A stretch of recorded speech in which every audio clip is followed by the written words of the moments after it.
भक्तवांचल कथा कल्पतरू भगवान देवादिदेव महादेव यांच्या मुखारविंदातून प्रकट झालेली ही शिववाणी संबंध विश्वामध्ये संबंध ब्रह्मांडामध्ये या त्रिलोकामध्ये देवांचा देव जर कोण असेल तर म्हणजे बोला ना जोरा महादेव. त्या महादेव भगवानची आपण कथा आपल्या हनुमंतेश्वर महादेव मंदिर भक्तगण परिवार माऊलीनगर जुने धुळे या परिसरात आपण या शिववाणीचा तिसरा दिवस संपन्न करत आहोत. काय गोड आनंद असेल हो, काय भक्तांचं प्रेम असेल. देवादिदेव महादेवांना सुद्धा आपल्या माऊलीनगर मध्ये या हनुमंतेश्वर महादेव मंदिरामध्ये या प्रांगणामध्ये एकटा महादेव नाही आला, एकटे महादेव भगवान नाही आले तर महादेव भगवानांना स्वतः पाऊस सुद्धा आणला या ठिकाणी विराजमान झाले.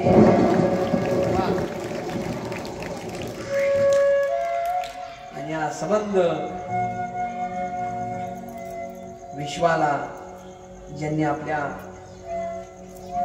वरदानानं मोहून टाकला असं शिववाणी आपण श्री शिवमहापुराण कथा ही श्रवण करत आहोत. या आजच्या कथेसाठी खऱ्या अर्थानं ज्यांनी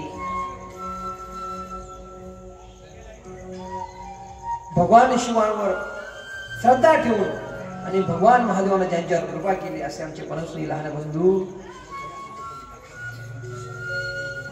या ठिकाणी खऱ्या अर्थानं उपस्थित आहेत. ज्यांचा आवाजही गोड आहे आणि त्यांचं ऑर्गन सुद्धा गोड आहे असे आमचे परमश्री जगदीशजी महाराज ते सुद्धा या ठिकाणी उपस्थित आहेत. येरोंडोल इथून या ठिकाणी आलेले.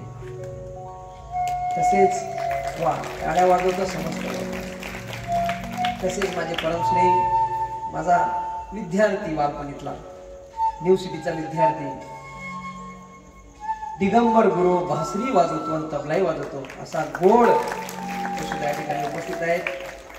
ज्यांची साऊंड सिस्टीम आपल्याला पूर्ण उपलब्ध राहणार आहे 7 दिवसापर्यंत असे असणारे आमचे परमश्री आमचे मोठे बंधू किरणजी दादा एकविरा सावंत सुद्धा उपस्थित आहेत. आणि तुम्ही समस्त माऊली भक्त परिवार त्यांच्यासोबत असलेले त्यांचे सहकारी आमचे दादा ते सुद्धा उपस्थित आहेत. सगळ्यांची आचरणी नतमस्तक होतो.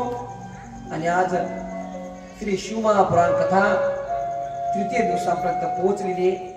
तिला आपण सुरुवात करणार आहोत. ज्या पद्धतीने एखाद्या गंगेमध्ये आपण स्नान करतो ते स्नान करण्यासाठी जसं आपण डुबकी लावतो तसं ही श्री शिवमहापुराण कथा ही ज्ञानगंगा आहे. आणि या ज्ञान गंगेमध्ये थोडी डुबकी लावू तर कशानं भजनानं.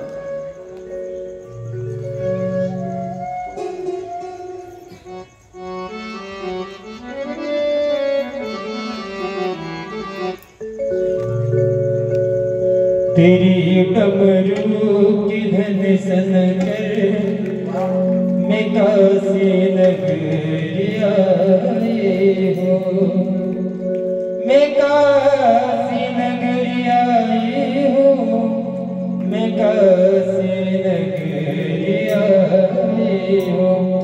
तेरी डमरू की धुन सुन कर मैं काशी नगरी आई हूँ. तेरी डमरू की धुन सुन कर मैं काशी नगरी आई हूँ. हर हर महादेव.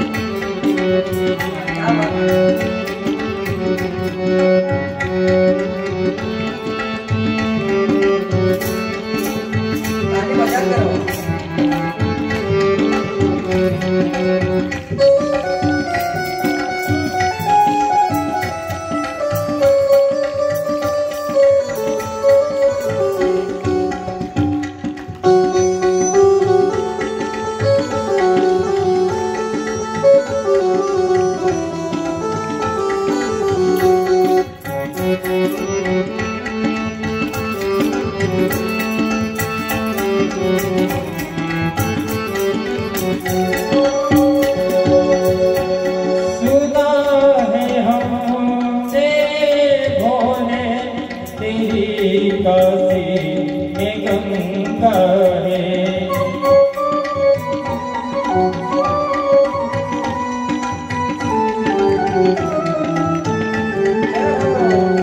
सुना है हमने भोले तेरी काशी में गंगा है। उसी गंगा में नहाने को मैं काशी नगरिया आई हूँ। तेरी कमरों की धुन सुने कर मैं काशी नगरिया आई हूँ।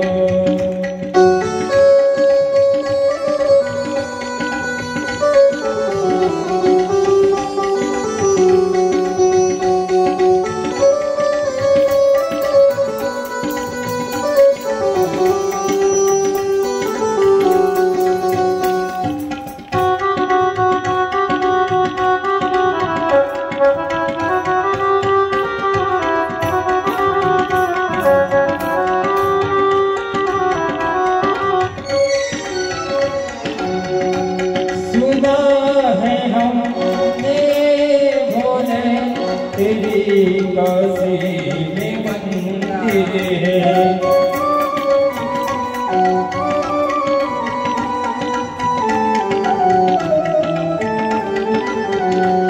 सुना है हमने भोले तेरी काशी में मंदिर है।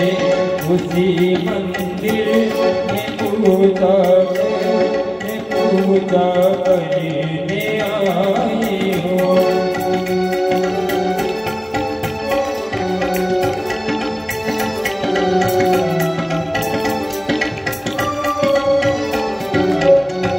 नमः पार्वती पते हर हर महादेव। कालची कथा आपण श्रवण केलेली होती सगळ्यांनी. काय काय ऐकलं होतं बरं आपण काल कथेमध्ये? काय ऐकलं होतं बरं? कोण सांगत? काय ऐकलं होतं कथेमध्ये? बोला ना, बोला बोला. राजा हरिश्चंद्र, टाळ्या वाजवा त्यांच्यासाठी. अजून काय ऐकलं होतं बरं? सांगा. 99 फेरा. आपण त्याच फेराला कशी जायचं ते चांगलंय. तर आज आपण श्री शिवमहापुराण कथेतल्या 3ऱ्या दिवसामध्ये पदार्पण करत आहोत. माय बाप, फार गोड असं चिंतन आहे. काल पण सांगितलं, परवाही सांगितलं, देव आणि महादेवातला फरक तुमच्याकडे लक्षात आणत होतो. पुन्हा देव म्हणजे कोण? देव आणि महादेवातला फरक सांगतो म्हणजे तुमच्या पुढे लक्षात येईल. देव चांगले चांगले कपडे घालतात. देव कसे कपडे घालतात? चांगले चांगले कपडे घालतात. देव सोन्याचा मुकुट घालतात. आणि महादेव कपडेच नाही, व्याग्रांबर. आणि डोक्याला काय? फेटा महाराजांचा, त्यांच्या जटा. देव उठणं लावतात शरीराला. काय लावतात? उठणं. महादेव काय लावतात? भस्म. काय लावतात? देव गळ्यामध्ये हिऱ्यांच्या माळा घालतात, मोठे मोठे मोत्यांच्या माळा घालतात आणि असं राजगुंडाप्रमाणे चालतात. आणि माझे महादेव त्यांच्या गळ्यामध्ये काय घालतात? रुद्राक्षांच्या माळ्याने अजून सापाची माळा, साप. आणि अजून मुंडनची माळा घालतात, प्रेतांचे मुंडन, मुंडके. अजून सांगू, देव अमृत पितात. देव काय पितात? अमृत पितात. आणि माझे महादेव या जगाच्या कल्याणासाठी स्वतः विष प्राशन करतात आणि तुमच्या आमच्यावर कृपा करतात. माय बाप, त्याला महादेव म्हणतात. आज फार आनंदाचा गोष्ट आहे जगदीशजी, किरणजी दादा. फार आनंद वाटला, फार आनंद वाटला. रात्री झोपलो आणि सकाळी उठलो आणि टीव्ही चॅनल लावलं आणि टीव्ही चॅनल मध्ये एकच बातमी होती, ऑपरेशन सिंदूर. कोणती बातमी होती? ऑपरेशन सिंदूर. आनंद वाटला, आनंद वाटला। या 7 मे या दिवशी रात्री 1 ते 1:30 वाजेला तब्बल 25 मिनिट त्या पाकिस्तानामध्ये जाऊन आपल्या जवानांनी सर्जिकल स्ट्राईक केलं आणि ऑपरेशन सिंदूर सक्सेस केलं। माय बाप, पेहलगाम मध्ये जे आपले निष्पाप असणारे, आपले सवंगडी असणारे, आपल्या रक्ताचे भाऊकीतले आपले हिंदुस्थानी लोकांना त्या दहशतवाद्यांनी जसं मारलं होतं 22 एप्रिलच्या दिवशी, तब्बल 15 दिवसानंतर या भारतीय सैन्याने, या भारतीय पंतप्रधानानं पाकिस्तानला सडो की पळो करून टाकलं। माय बाप, याला म्हणतात हिंदुस्तान। अटल जी ने कहा था, ये भारत कोई जमी का टुकड़ा नहीं, ये जीता जागता राष्ट्र पुरुष है। अटल जी आठवतात माय बाप, 1971 नंतर या भारतानं पहिल्यांदाच सर्जिकल स्ट्राईक म्हणजे ऑपरेशन सिंदूर सक्सेस केलं। 1971 नंतर आपण फक्त लाहोर पर्यंत आपण मजल मारली होती, पण आज लाहोर पेक्षा 100 किलोमीटर पुढे जाऊन आपण मजल मारली आहे। लष्कर ए तोयबा असे सारखे असणारे इसिसचे सगळे आड्डे दहशतवाद्यांचे उद्ध्वस्त करून टाकलं। काय कारण, कोणी ही कुठून आली असेल शक्ती? फार गोड आहे अटलजींचं ते वाक्य, फार लक्षात येतं माय बाप। ये वंदन की धरती है, ये अभिनंदन की धरती है, ये वंदन की धरती है, अभिनंदन की धरती है, ये अर्पण की भूमि है, ये तर्पण की भूमि है। इसकी नदी नदी हमारे लिए गंगा है, इसके कंकर कंकर हमारे लिए शंकर है। हम जिएंगे तो भारत माता के लिए और मरेंगे भी तो भारत माता के लिए। जहाँ डाल डाल पर सोने की चिड़िया करती है बसेरा, ओ भारत देश मेरा, ओ भारत देश मेरा, ओ भारत देश मेरा।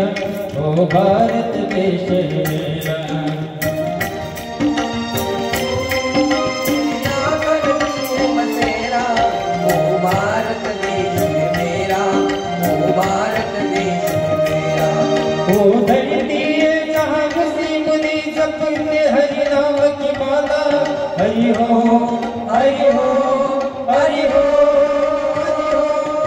जहाँ हरि की बालक मोहन है और राधा की बाला, और राधा की बाला।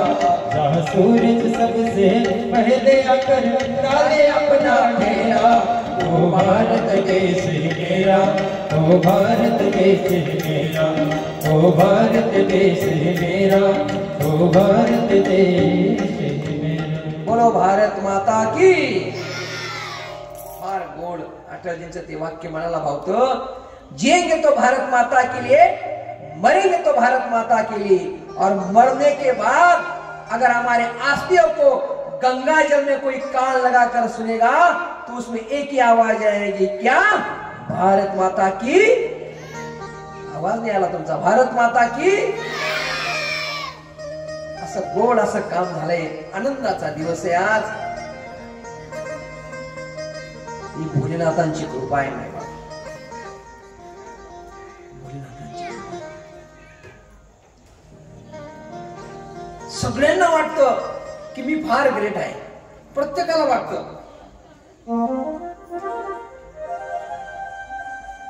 एखाद्या कलाकाराला सांगितलं, पिक्चरचा हिरो, तो म्हणतो मी ग्रेट आहे, माझ्यापेक्षा दुसरा ग्रेट।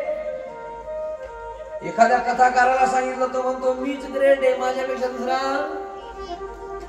अहंकार प्रत्येकाला होतो माय बाप। अहंकार तुम्हाला आम्हाला झाला, यात काय नवल। अहंकार देवांना सुद्धा झालेला आहे। कोणाला झालेला आहे? देवांना। इतका अहंकार, आणि अहंकार कधी चांगला नसतो। अहंकार कधी चांगला नसतो। ज्याने अहंकार केला त्याला काय संपावं लागलं। नम्र झाला भूता तेने कोंडिले अनंता। नम्र असलं पाहिजे माणसाने। कसं असलं पाहिजे? नम्र. जर अहंकार केला तर काय होतं तुम्हाला लक्षात येईल. महापूर येती तेथे मोठे मोठे झाड वाहून जाती पण लव्हाळे मात्र वाचती. काय कारण असेल दृष्टांत सांगतो म्हणजे लक्षात येईल. एका नदी पात्रामध्ये फार असे मोठे मोठे झाड आहेत. चिंच, आंबा, वड, पिंपळ, लिंब मोठे मोठे झाड आहेत. आणि त्याच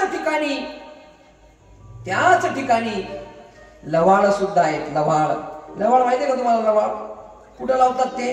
बाळदेव बाप्पाले ते लव्हाळ तिथं होते. आणि महापूर आला तिकडनं समोरून. महापूर आल्यानंतर त्या नदी पात्रातले सगळे झाड आडव होते. आडव. त्यांना एवढा गर्व होता किती महापूर आला तरी आम्ही कसे उंच आहेत, आम्हाला काय होणार. पण ते लव्हाळ होते ना, ते लव्हाळ जे नम्र होते ते लव्हाळ ते सांगायचे, अहो चिंच ताई महापूर येत आहे, थोडे खाली वाकून घ्या. किंवा मी कसं वाकू, मी ते बडागली ताई. अहो वड दादा तुम्ही तर खाली या. वड म्हणे मी खाली वाकणार नाही, मी देवना पुढे सुद्धा वाकवत नाही. या महापूर्णा पुढे कशी काय वाकू. पिंपळ दादा, वड दादा, लिंब दादा कोणीच खाली वाकत नाही.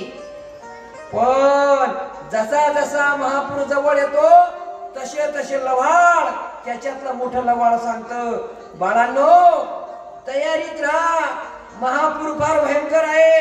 तो इतका भयंकर आहे की आपल्याला सोबत वाहून जाईल.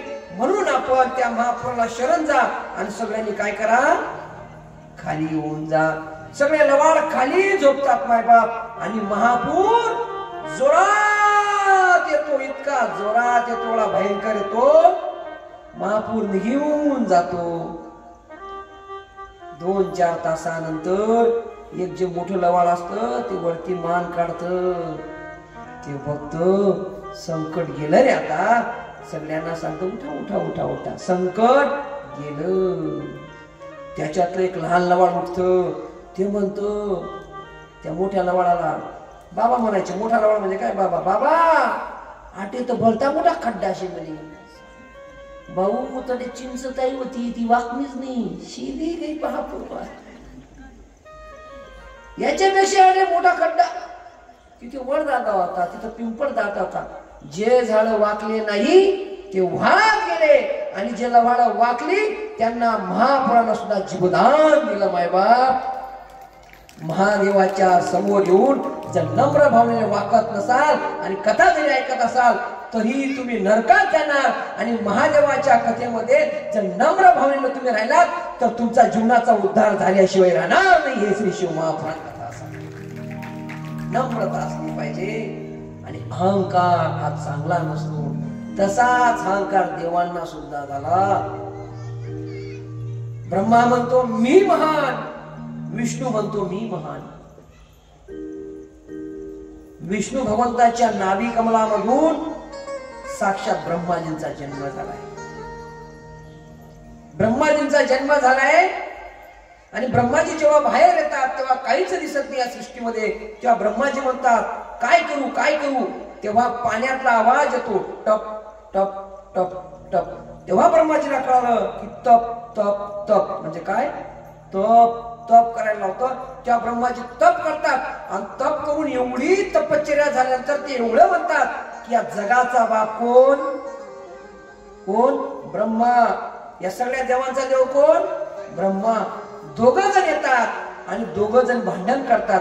या ठिकाणी सुद्धा ब्रह्मा आणि विष्णू येतील, त्यांना पाठवा. ब्रह्मा आणि विष्णू फक्त. भजन करूया.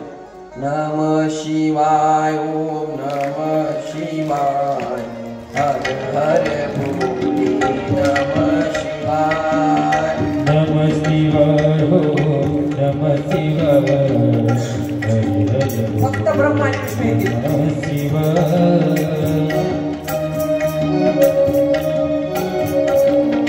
भोलेनाथ 10 मिनिटानंतर येतील. फक्त ब्रह्मा आणि विष्णू.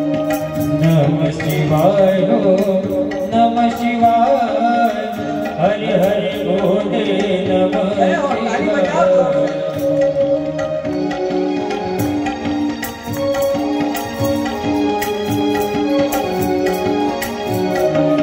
नमः शिवाय नमः शिवाय हरि हरि बोले नमः शिवाय ताली बजाओ जोर से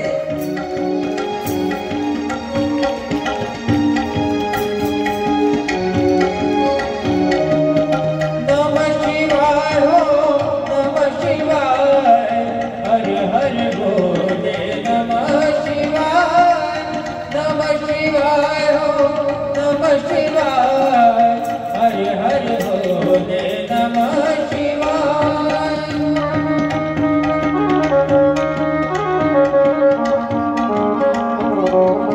दोघं जण भांडण करतायत मी मोठा उभे राहा वा वा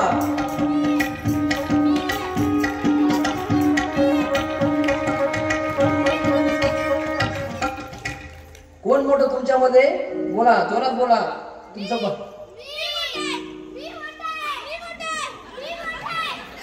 बास बास उभे राहा दोघं जण म्हणतात ब्रह्मा म्हणतो मी मोठा आहे कारण का या सृष्टीमध्ये माझ्यासारखी तपश्चर्या कोणीच विष्णू म्हणतो मी मोठा आहे माझ्या नाभी कमलामधून तू आलाय दोघांचं इतकं मोठं भांडण होतं एकमेकांचं भांडण करून ते सांगतात मी मोठा आहे मी मोठा आहे अहंकार किती भयानक अरे ज्या अहंकारानं देवाला सुद्धा सोडलं नाही माय बाप तर तुमच्या आमच्याच काय आहे आणि त्यावेळेस खऱ्या अर्थानं त्या ठिकाणी माझ्या भोलेनाथांचं आगमन होतं आणि भोलेनाथ तो न्याय लावतात नमः शिवाय ओम नमः शिवाय हर हर भोले नमः शिवाय भोलेनाथ येऊया नमः शिवाय नमः शिवाय हरि हरि बोले नमः शिवाय धरा शिव जटाधरा हरि हरि बोले नमः शिवाय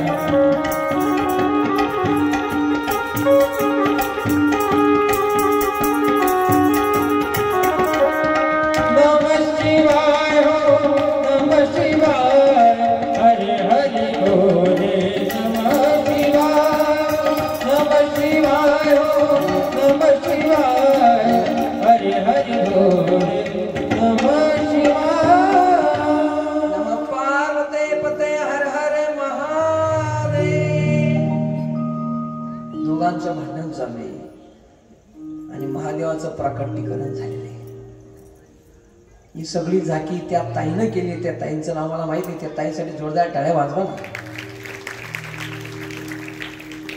आणि आज झाकीसाठी कपडे ज्यांनी उपलब्ध करून दिले ते असे आमचे परम आदरणीय जे नेहमी कथेला मला काही अडचण असली तरी मदत करत असतात असे आमचे अध्यात्मप्रेमी सत्पुरुष आमचे राजेंद्र भाऊसार फेटेवाले त्यांच्यासाठी सुद्धा जोरदार टाळ्या वाजवा बाप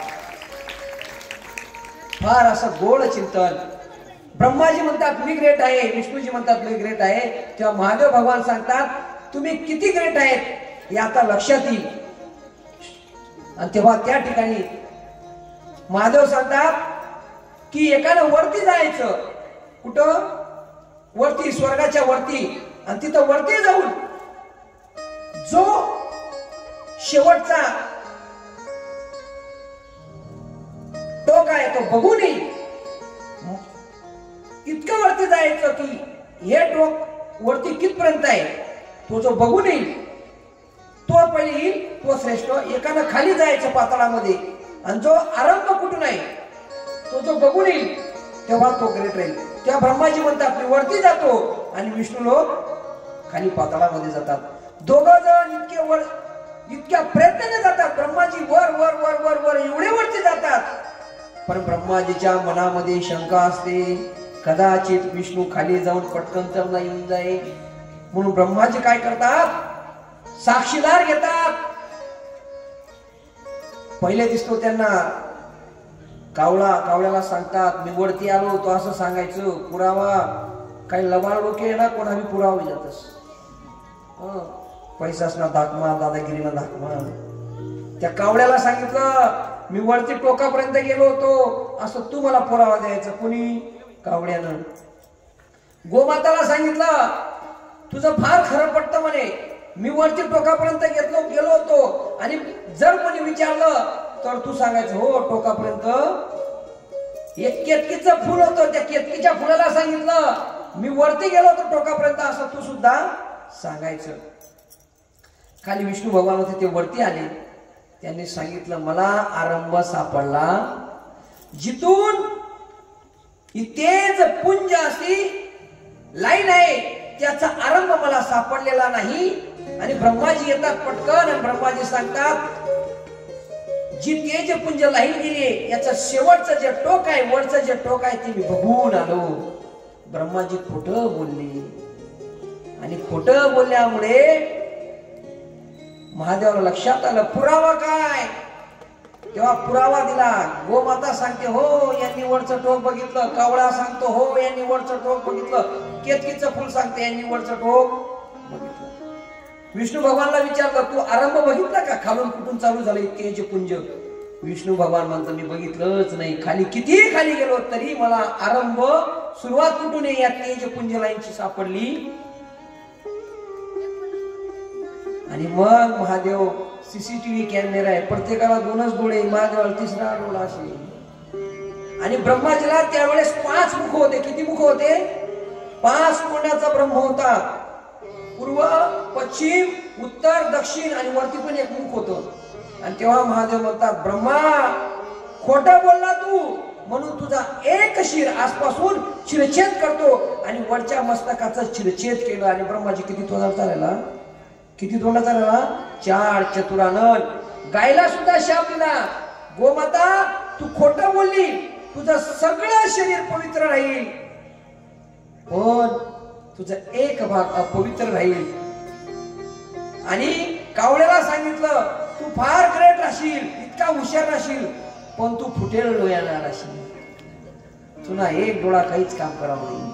आणि केतकीच्या फुलाला सांगितलं रोज मला अर्पण होत होती पण आजपासून जो केतकीचं फुल मला अर्पण करेल त्याचं नरकात आम्ही कन्फर्मेशन करून म्हणून सगळे फुलं चालतात महादेवाला केतकीचं फुल चालत. आणि ती तेज पुंजाची लाईन होती ती एकत्र आली आणि एकत्र येऊन तिथं शिवलिंग निर्माण झालं. तेच शिवलिंग म्हणजे आजचं काशी विश्वेश्वराच्या मंदिरातलं असणार विश्वेश्वर भगवान. बोलो काशी विश्वेश्वर भगवान की जय. फार गोड असं चिंतन. यांचं नाही यांच्या मायबापाला धन्यता आहे. धन्य त्याची माता धन्य त्याचा पिता किंवा आपुल्या हिता जो असे जागता. कुणी कन्या पुत्र होती जे सात्विक तयाचा हरी ग वाटे देवा. या पोरांना घडवा संस्कार द्या. संस्कार दिलं का आपोआप आपलं व्यासपीठ पुढे चालतं. संस्कार दिले नाही तर पूर्णपणे वाईटपणा होतो मायबाप. आणि माझे भोलेनाथ त्यांच्या निवासस्थानी जातात. एकदाचा प्रसंग भोलेनाथ बसलेले सगळे देवता म्हणतात भोलेनाथाचं लग्न करायचं म्हणे. कुणाचं लग्न? कुणाचं? महादेवनं लगीन. भोलेनाथ म्हणतात मी लग्न करत नाही. एकदा जर लग्न केलं तर संसारामध्ये लागून जातो. मी निर्गुण निराकार आहे. मला फक्त एकच आहे श्रीराम जय राम भजन करी महादेव. फक्त भजन पाहिजे मला. सगळे देवता सांगतात लग्न करा. मग लग्न करण्यासाठी कन्या कुठून आणायची तर दक्ष प्रजापतीला 60 कन्या होत्या. किती कन्या? 60. आणि त्यांना अजून एक कन्या प्राप्त झालेली होती जी साक्षात दुर्गा होती. कारण की दक्ष प्रजापती दुर्गेचे पुजारी होते. त्या दुर्गा माताला सांगितलं मी तुझ्या पोटाशी जन्माला येतो राजन. मी तुझ्या पोटी जन्माला येते राजन. पण जन्माला येऊन ज्या दिवशी माझा अपमान झाला त्या दिवशी मी देह त्याग करेल. आणि माझ्या दक्ष राजाच्या घरी एका कन्येनं जन्म घेतला. त्या कन्येचं नाव म्हणजे सती माता. काय नाव? सती. दक्षाची पत्नी प्रसूती प्रसूती म्हणते वा वा वा वा. सती जशी जशी मोठी होते तशी तशी चिंता मायले लागस. आईला कळतं की माझी सती मोठी होत आहे. सतीवर असे संस्कार टाकले त्या प्रसूतीनं. बघा, ज्या बाईनं आपल्या मुलीवर संस्कार टाकले त्या बाईचा उद्धार झाल्याशिवाय राहत नाही. त्या सतीनं आपल्या मुलीवर असे संस्कार टाकले म्हणून त्या सतीच्या आईचं नाव प्रसूती होतं. आज सुद्धा कोणत्या हॉस्पिटलमध्ये गेले ज्या ठिकाणी बाळाचा जन्म होतो त्या हॉस्पिटलच्या त्या रूमला एक नाव दिलं असतं, प्रसूती कक्ष. काय नाव असतं? प्रसूती. प्रसूती म्हणजे कोण? सतीची आई. संस्कार देणाऱ्याचं नाव ज्या ठिकाणी बाळ जन्माला येतो त्या ठिकाणी असतं. आणि मग सतीवर संस्कार झाले आणि सतीचं लग्न ठरलं. कुणासोबत? महादेवासोबत. महादेवानं सतीशी लग्न केलं. माय बाप आनंदाने महादेवर होऊ लागले. पण एकदाचा प्रसंग, सती म्हणतात महादेवाला, महादेव, सगळे लोक तुमचं पूजन करतात, सगळे लोक तुमचं नाव घेतात, तुम्ही कुणाचं नाव घेतात? तेव्हा महादेव म्हणतात मी एकाच देवाचं नाव घेतो. कोण? श्रीराम जय राम भजन करी महादेव. श्रीराम जय राम भजन करी महादेव. श्रीराम जय राम.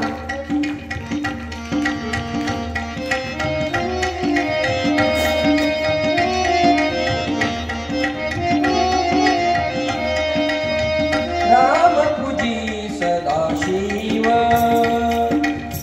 राम पूजी सदाशिव. श्रीराम जय राम भजन करी महादेव. श्रीराम जय राम भजन करी महादेव. श्रीराम जय राम भजन करी महादेव. नमः पार्वते पते हर हर महादेव. प्रभू रामचंद्राचं भजन करतात आणि माता सीतेला वाटतं प्रभू रामचंद्र म्हणजे फार ग्रेट असतील बुवा. माता सीता आणि भोलेनाथ दंडकारण्यामधून फिरतायत आणि फिरता फिरता त्या माता सीतेला दंडकारण्यामध्ये एक वनवासी दिसला. त्याच्यासोबत त्याचा भाऊ म्हणजे कोण होते? राम आणि लखन. कुठं फिरत होते? वनात. आणि त्या राम प्रभूला बघून त्या विमानामधून माझ्या महादेवानं प्रणाम केला. देवा, माझ्या भगवान श्रीरामा, तुझं दर्शन झालं रे बाबा. स्वतःला फार आनंद वाटला. तेव्हा माता सती म्हणते, मला वाटलं तुम्ही ज्याची पूजा करता, तुम्ही ज्याचं नामस्मरण करता तो फार मोठा देव असेल म्हणे. हा देव जंगलातला देव, हा वनवासी, आणि ज्याची बायको हरून गेली, बायकोसाठी येळा झालेला आहे, असा येळा देव तुमचा देव का? तुम्हाला लाज नाही का वाटत? मनातल्या मनात सती म्हणाली, महादेवा असा देव जो देव बायकोसाठी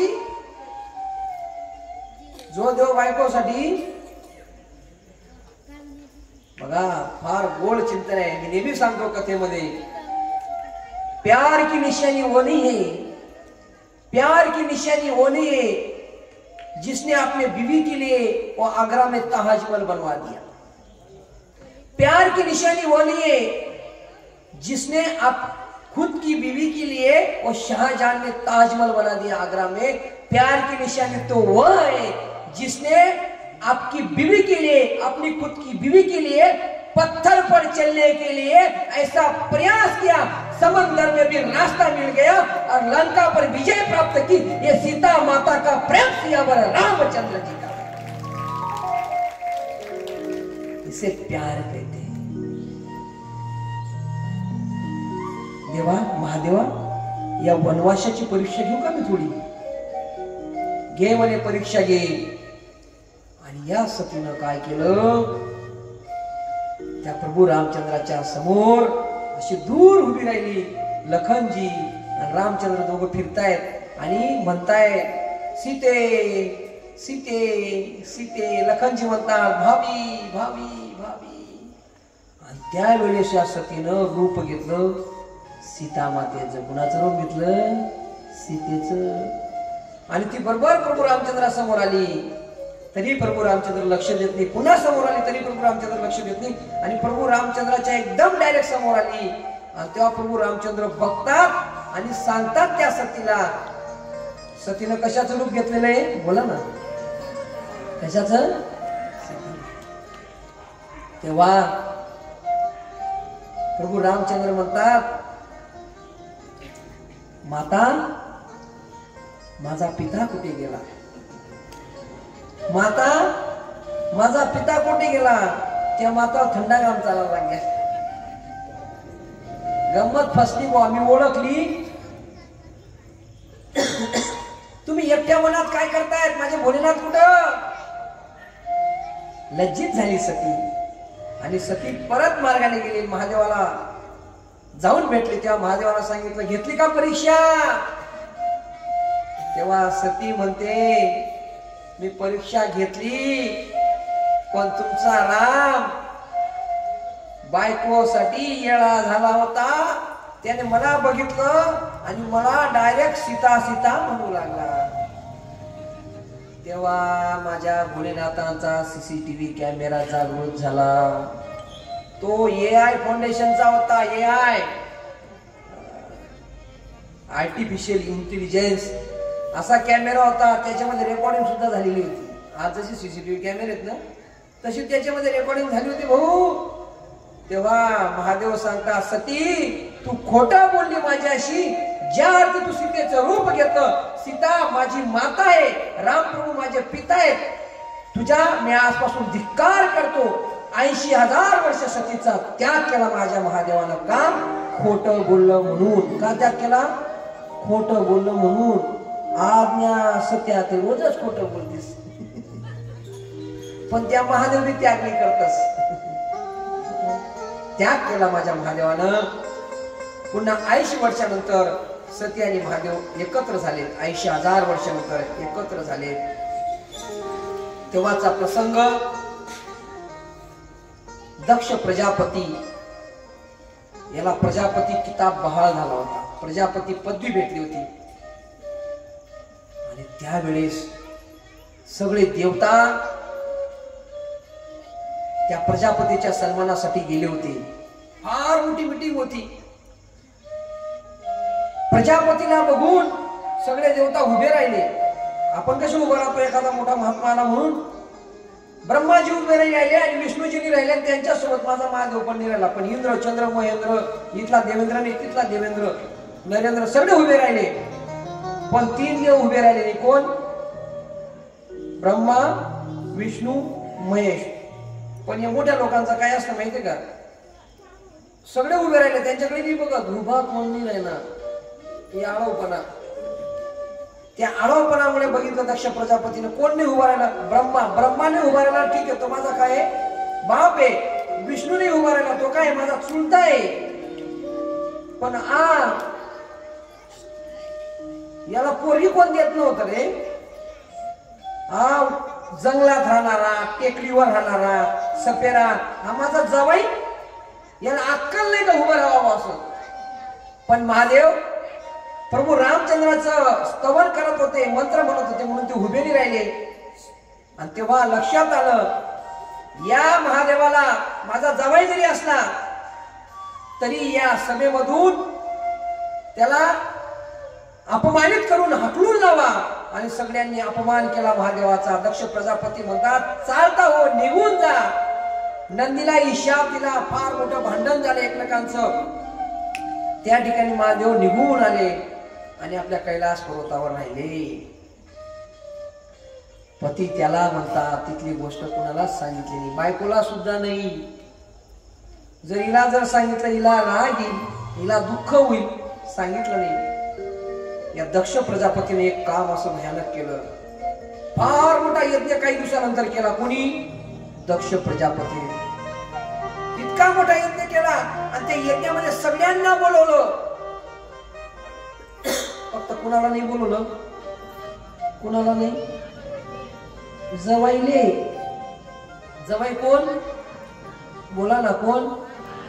महादेव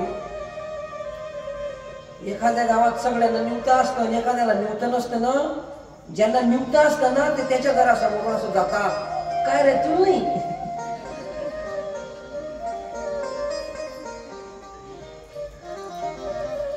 गुलाबजामुन पंगत आहे तू नाही. तो गरीब असतो तो म्हणतो जाऊ द्या बाबा तुला भेटत असेल तर तुझा. आणि तसं महादेवाला बोलवलं नाही हे सगळ्यांना माहिती होतं. हे सगळे देवता महादेवाच्या घरावर जायचे. महादेव ध्यान असते पण सती म्हणते हे सगळे विमान माझ्या बापाच्या घराच्या दिशेला जात आहेत. कदाचित माझ्या बापाचं काहीतरी झालं तर नाही. तेवढ्यात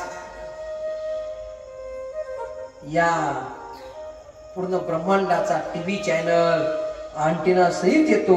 श्रीमन्नारायण नारायण नारायण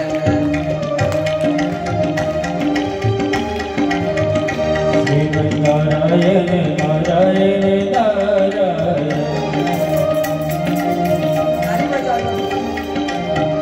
श्रीमन्नारायण नारायण नारायण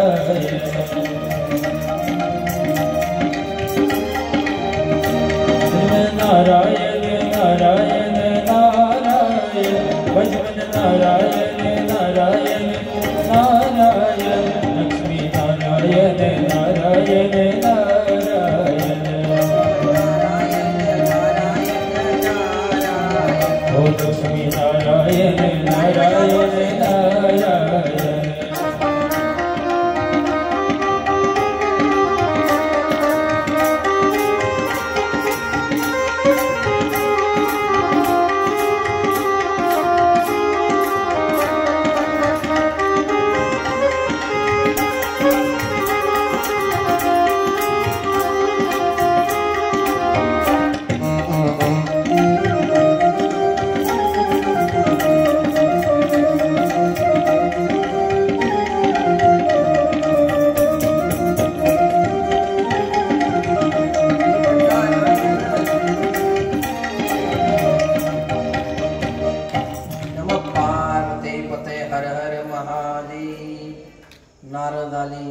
नारद म्हणजे काय?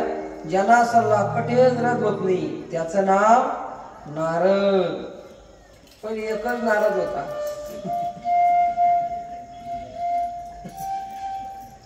म्हणजे आता जास्त नारद असं म्हणणं माझं नाही ते तुम्हाला कळालं बा. तो नारद आला तिथं.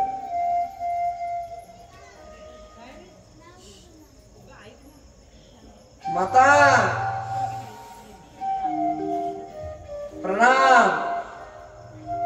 महादेवा प्रणाम. आणि तेव्हा नारद डायरेक्ट सुरुवात करतात. तुमच्या बापाकडे मोठा यज्ञ तुम्हाला बोलवलं नाही. सती म्हणते मी तोच विचार करते एवढी विमान माझ्या बापाच्याकडे का जात आहेत मग. म्हणजे फार मोठा यज्ञ आहे तुम्हाला बोलवलं नाही. सती म्हणते काही माहित नाही. त्यांना कॉल मिळाला असेल मग. मी ते काही मोबाईल वापरत नाही.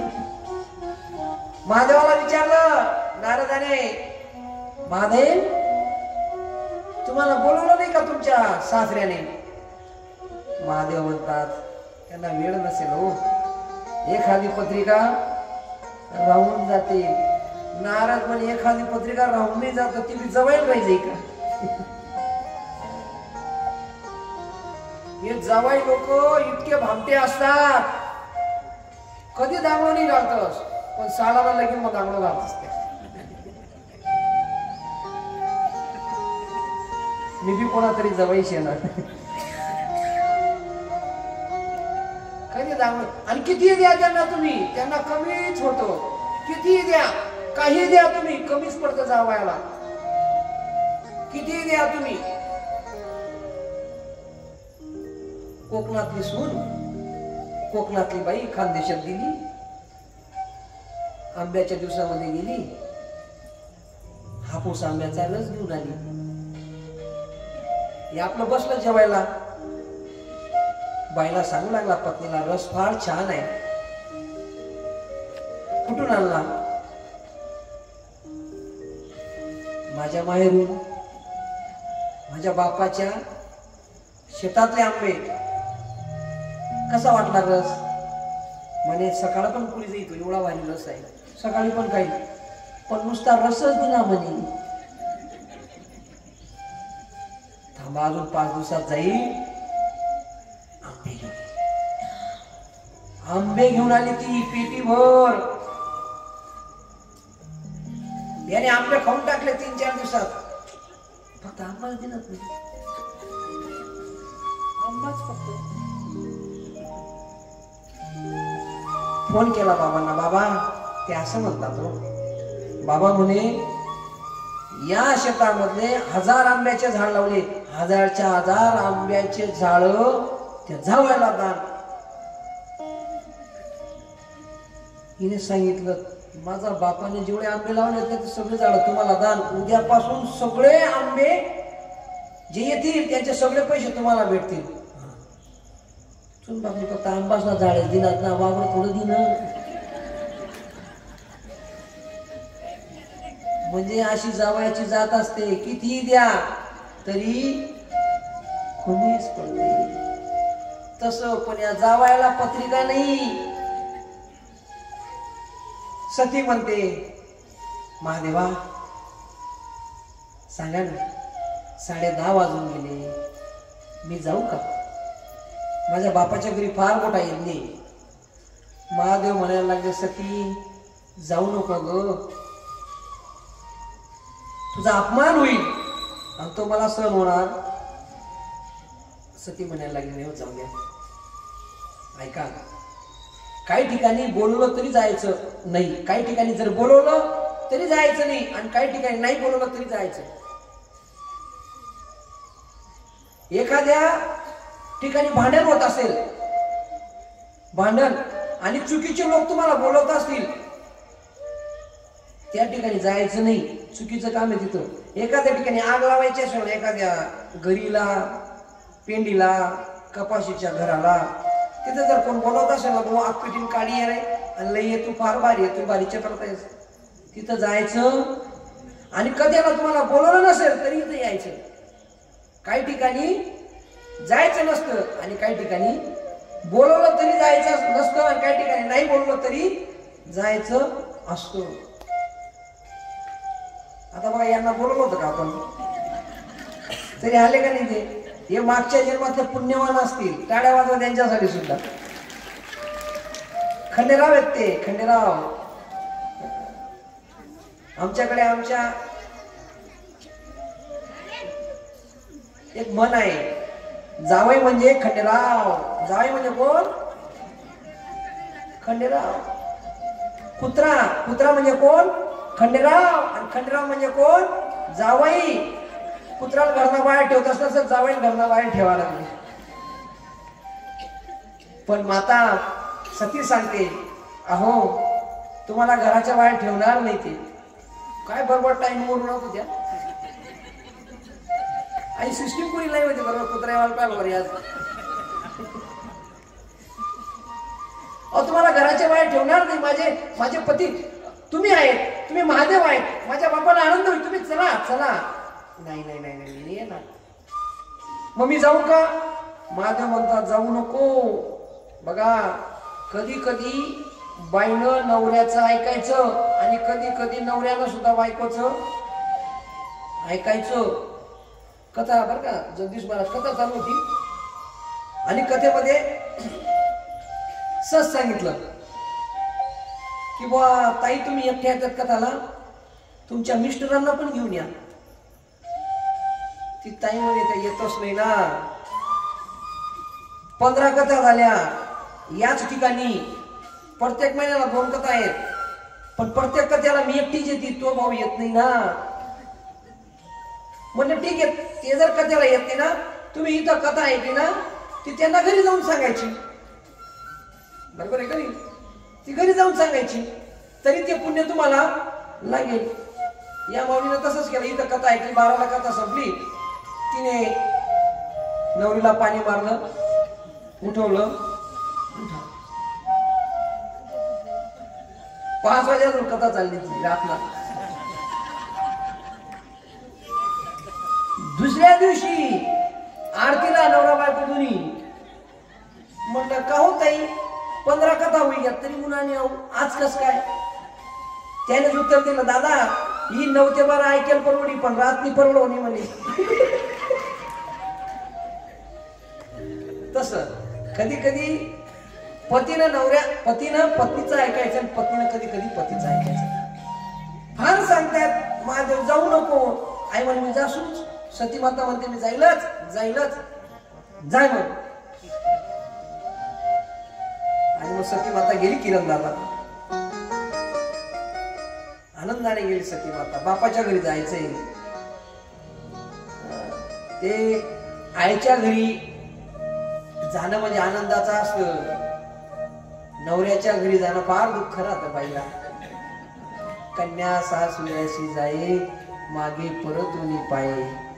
पण बापाच्या घरी जाताना आहे ना ती मुलगी मागे एवढून मी बघत नाही. सासरा शेका गया.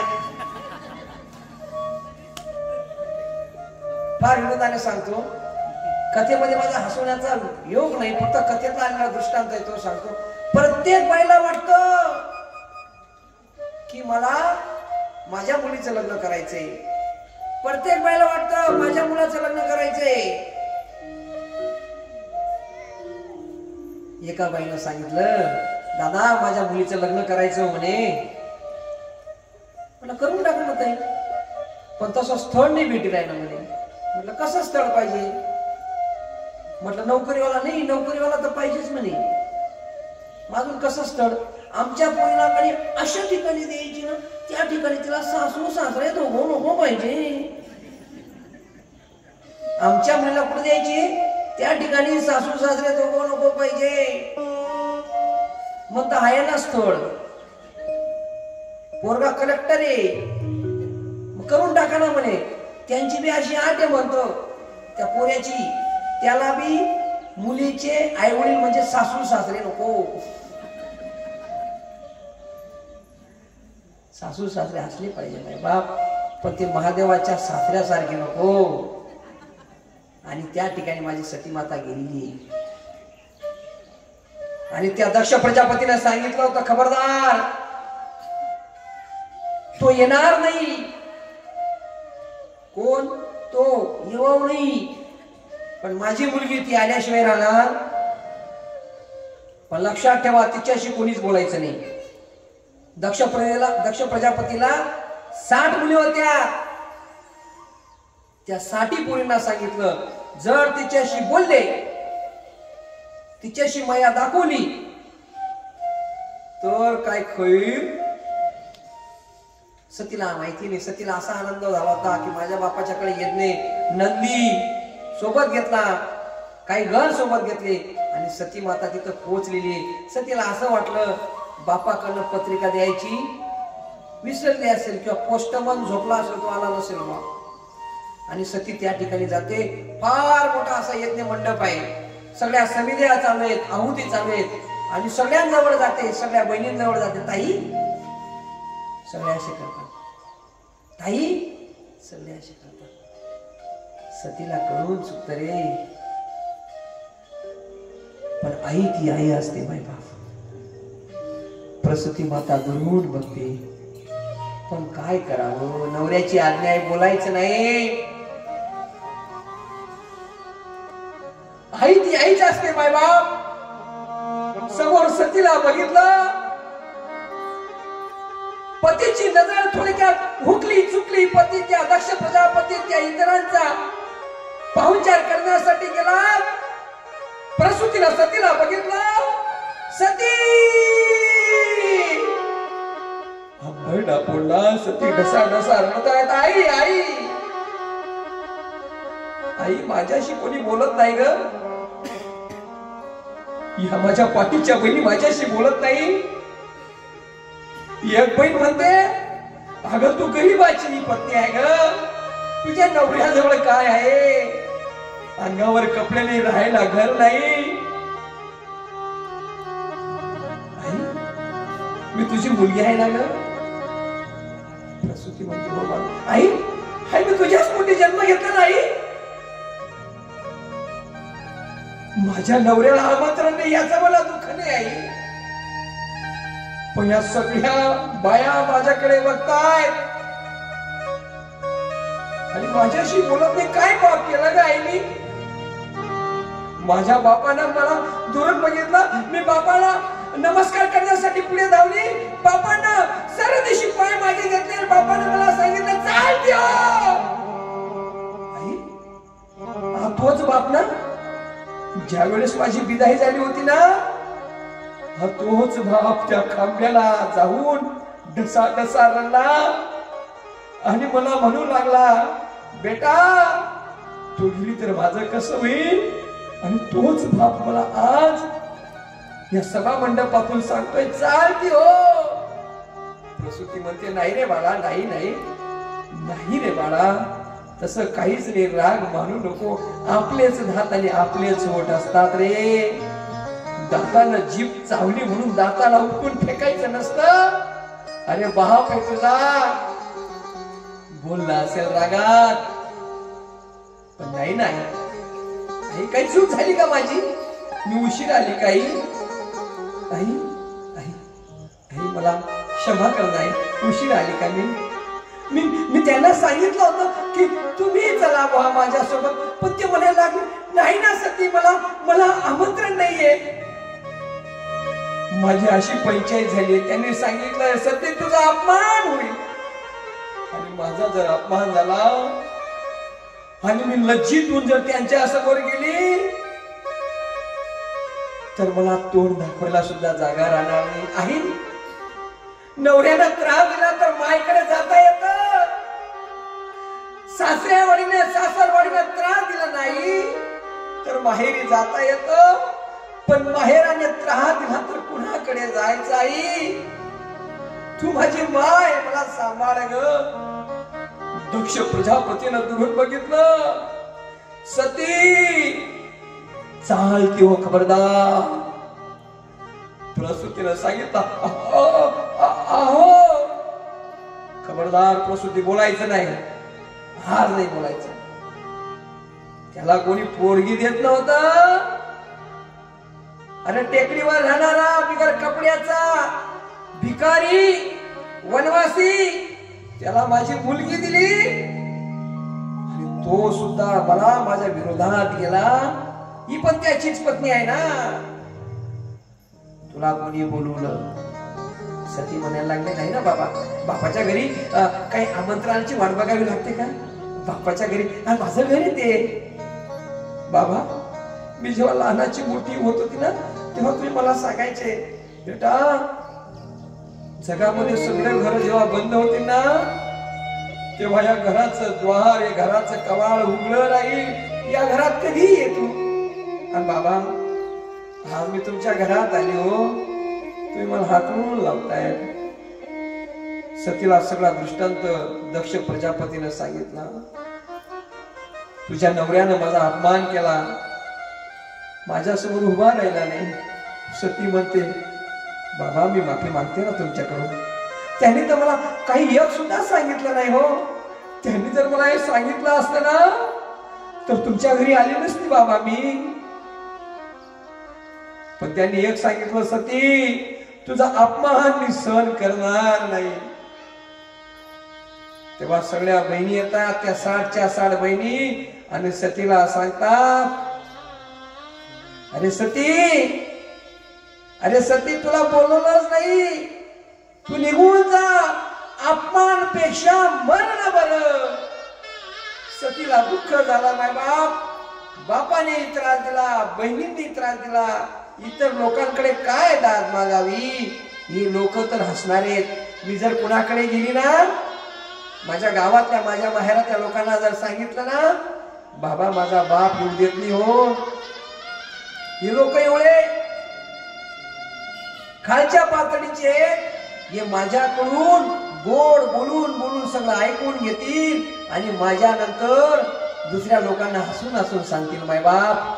म्हणून सती कुणाकडे जात नाही आणि सती स्वतः त्या यज्ञकुंडाकडे धाव घेते आणि त्या यज्ञकुंडामध्ये आहुती देते. आणि आहुती दिल्यानंतर सगळ्या ठिकाणी फार घनघोर युद्धाला सुरुवात होण्याचे चिन्ह निर्माण होतात। नंदिकेश्वर भगवान धावत धावत धावत धावत महादेवाकडे जातात। महादेवाला सांगतात त्राहिमाम त्राहिमाम त्राहिमाम त्राहिमाम त्राहिमाम। महादेव भगवान सगळा वृत्तांत माहिती पडतो।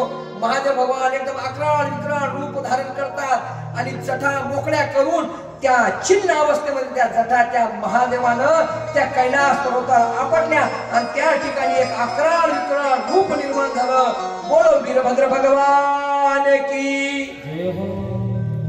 आणि ते वीरभद्र भगवान त्या ठिकाणी येतात आणि येऊन त्या दक्ष प्रजापतीच्या सगळ्या सैन्याचा शिरछेद करतात। एवढंच नाही, त्या दक्ष प्रजापतीचा भगवान भोलेनाथाच्या आशीर्वादानं एवढं युद्ध होतं। दक्ष प्रजापतीचं शिर वेगळं आणि धड वेगळं होतं। सगळे राजे सगळे देव ढसा ढसा रडतात। महादेवा दक्ष आमचा राजा नाही तर प्रजापती होता। जर या जनतेला प्रजापतीच राहिला नाही तर आम्ही काय करू? तेव्हा महादेव सांगतात आता तर त्याचं शिर कापलं गेले, आता त्याला शिर कोणाचं लावायचं? सगळे विनंती करतात देवा फक्त एक शिर कोणाचंही भेटलं तरी लावा आणि आमचा प्रजापती काय करा? जिवंत करा, जिवंत करा। समोर एक बोकड दिसलं, बोकडाचं शिर त्या सैन्यानं आणलं आणि त्या दक्ष प्रजापतीला लावलं आणि दक्ष प्रजापती जागृत झाला आणि दक्ष प्रजापतीला लक्षात आलं की देवाचा देव कोण आहे। आणि दक्ष प्रजापती म्हणतो महादेव महादेव बोले बोले, पण दक्ष प्रजापतीला बोलता येत नाही, नमस्कार करतो। तेव्हा महादेव सांगतात अरे तुला बोलता सुद्धा येत नाही पण तू नम्र झाला, आज नमस्कार केला म्हणून मी आजपासून एक वरदान देतो। महादेवाच्या मंदिरामध्ये कोणीही दर्शन घेतलं, ओम नमः शिवाय म्हटलं, श्री शिवाय नमस्ते म्हटलं, त्यांना तर दर्शन दिलंच, पण अशा पद्धतीने ज्यांनी भक्ती केली ना, अशा पद्धतीने म्हणजे बोकड्याच्या आवाजानं अशी भक्ती केली ना त्याला लवकर मी प्रसन्न होणार। म्हणजे बोकड्याला सुद्धा प्रसन्न होणारा देव कोण आहे? महादेव। आज जर कधी गेलात तुम्ही उत्तर भारतामध्ये तर टाळी वाजून भगवंताचं दर्शन घेतात आणि अशा पद्धतीने करतात बे, म्हणजे कोण? महादेवाचे सासरे, ते सुद्धा भगवंताचं स्तवन करतात। लक्षात असू द्या, ज्या ठिकाणी सतीला बोलवलं गेलं नाही सती त्या ठिकाणी गेली आणि अपमान झाला आणि सतीला सुद्धा जावं लागलं। आणि शेवटी माझे भगवंत विराजमान आहे सासू किंवा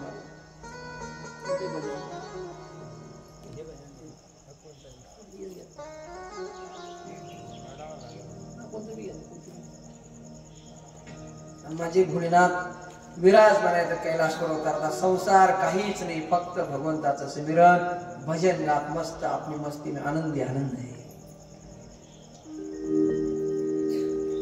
हो संसार के लोगों से आशा न किया करना, संसार के लोगों से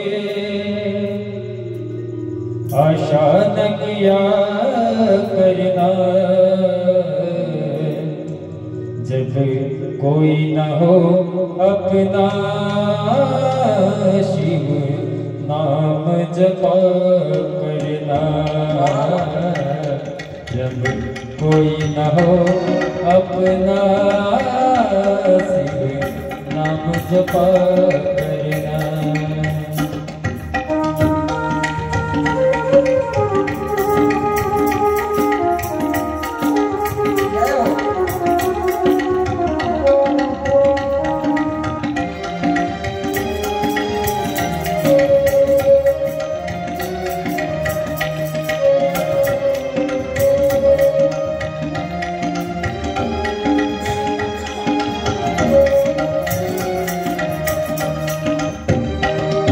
जीवन के समंदर में तूफान भी आते, जीवन के समंदर में तूफान भी आते हैं। आजचा प्रसंग सांगतो, आवाज कमी होता। आजचा प्रसंग सांगतो, जीवनच्या संघर्षामध्ये तुफान येतात। काळची कथा संपन्न झाली होती, सांगून पण सांगावं लागलं। संसारामध्ये किती दुःख असतं। सकाळी उठलो, देवपूजा केली, भगवंताचं स्मरण केलं, आणि एवढं झाल्यानंतर मायबाप शाळेला सुट्टी आहे, पण तरी शाळेत गेलो। 11:30 वाजता फार भयानक प्रसंग माझ्यावर घेतलाय। शाळेत गेलो, पोटामध्ये कोणताही कण नाही, जेवण नाही, पाऊस चालू झालेला आहे,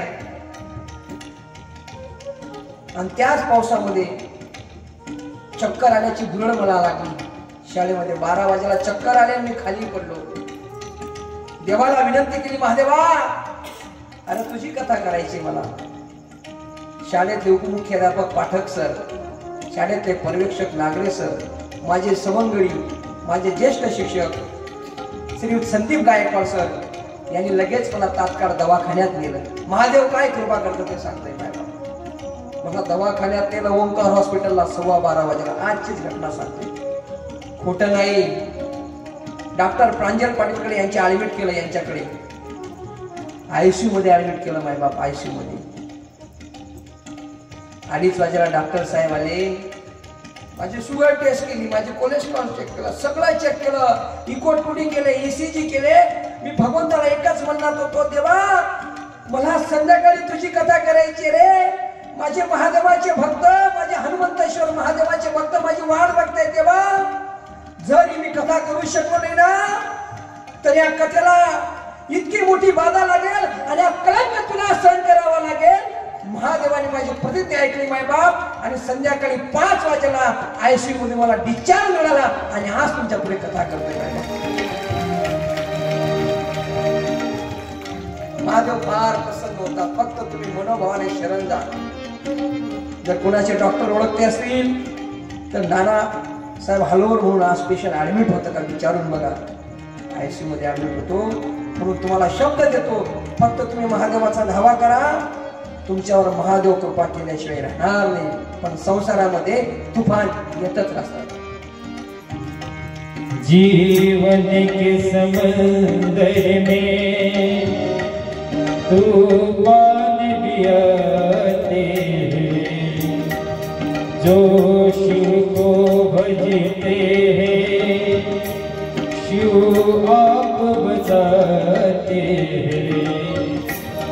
ओ आप ही आएंगे, तुम याद किया करना, जब कोई न हो अपना शिव नाम दिया करना, जब कोई न हो अपना शिव नाम दिया करना।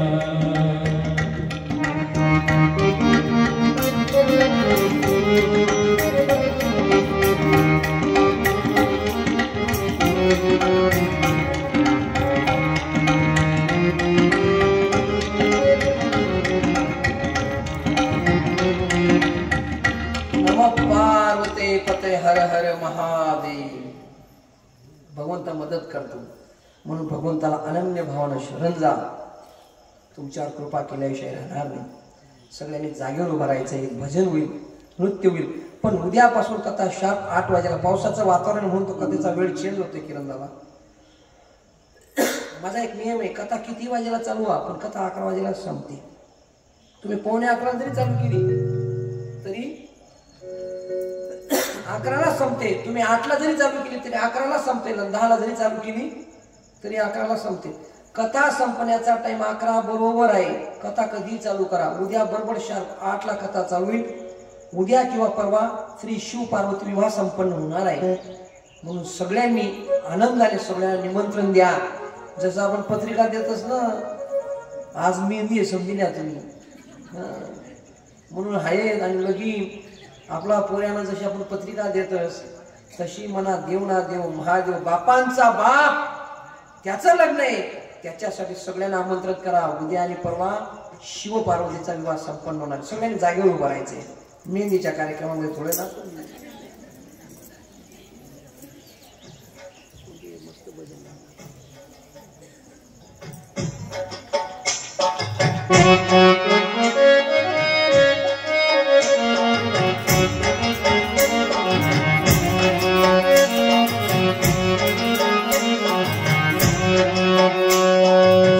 शंकर भोले गले में नाग डोले, जटा से गंगा बहाए, जटा से